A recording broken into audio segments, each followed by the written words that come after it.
What's up, everybody? Back again on the Vanagon, and finally our parts have come in and we're ready to go. We've got piles everywhere full of goodies, stuff for the engine, stuff for the inside, just all over the place. And it's a beautiful day outside, so we're gonna try and get some of it installed and continue just sorting out the van.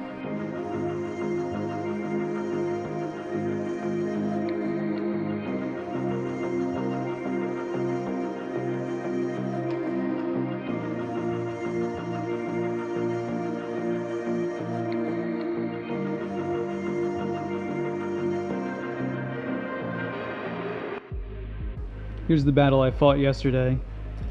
Trying to get these exhaust pipes off there. Definitely rusted to the engine. I did end up snapping 2 studs, which I'm going to be working on getting pulled today. I'll show you my process for that, but it involves welding and it's lots of fun. But the main reason why I had to get rid of these is these connection points are just totally rusted out, and it was just resulting in a pretty bad exhaust leak.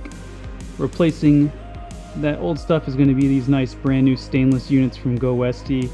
These are so nice. Can't wait to get those on. Plus I've got new catalytic converter, muffler, tailpipe. It's going to be awesome.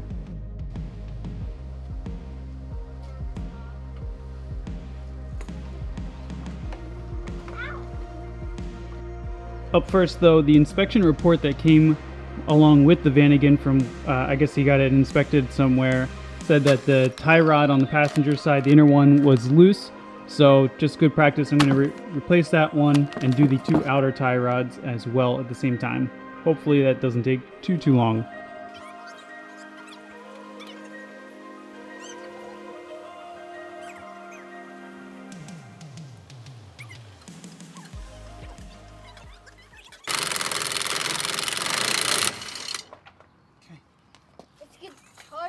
It's gonna be heavy. I know. Got it? Got it. This was a first. The cotter pin for the tie rod end was actually rusted in place. Haven't had that one before. Hey, Daddy. But luckily the impact was able to just drive it off anyway. Hey, Daddy. Yes, Austin. Can I turn this over? Not yet. So now comes the fun part where we just smash it with a hammer.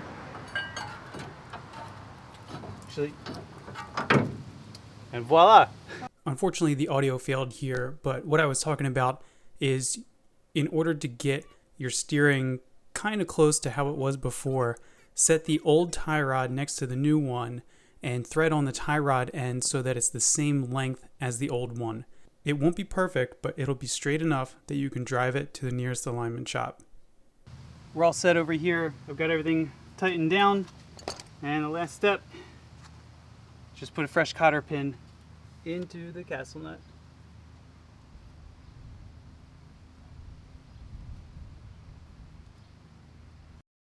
Last job of the day is getting those 2 broken exhaust studs out. There's a couple different ways to go about it. You can just wrench on it with vice grips. You can drill them out. Luckily for me, they snapped with a little bit of the studs still exposed. And that lets me do what I think is probably the best method of getting those out, and that's using the welder here. Take a couple extra nuts, slide them over the stud, and then weld the 2 pieces together. So you're effectively welding a nut onto the stud, and what that does is 2-part, gives you something to, spin a wrench on, but also the heat from the welding helps to break that stud loose from the head. So since I'm going to be welding, I got to go ahead and switch players real quick. So just hold on 1 second. All right.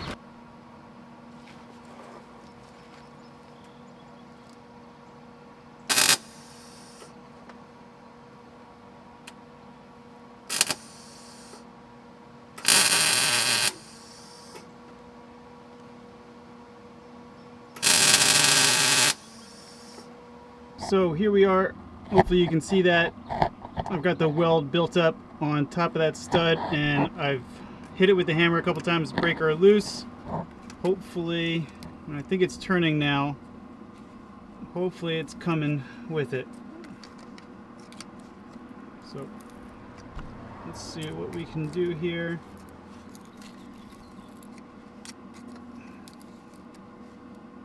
Just getting covered in like rusty dust.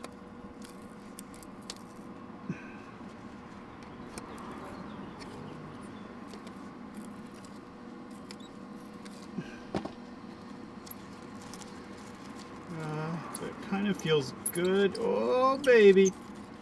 Oh baby. Hoo-yah! Yes! That's what I'm freaking talking about.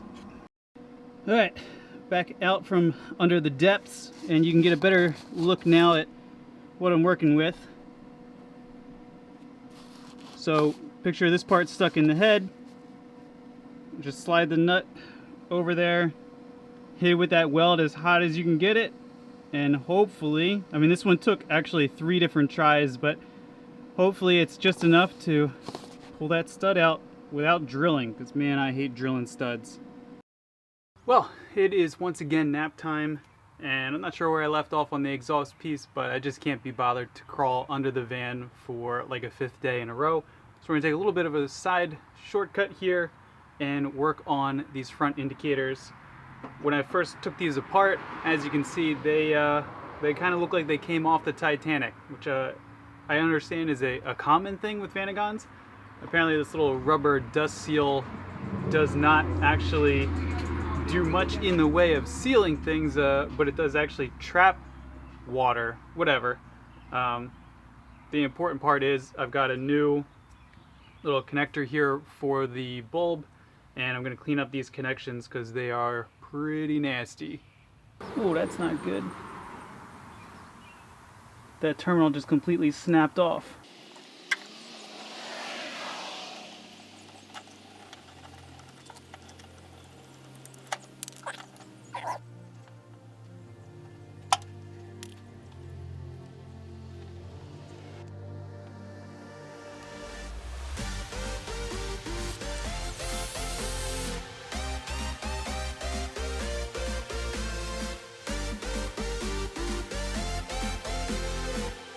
That was easy enough.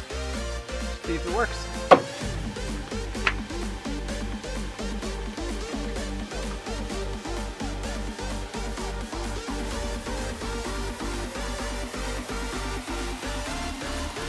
Okay, cool.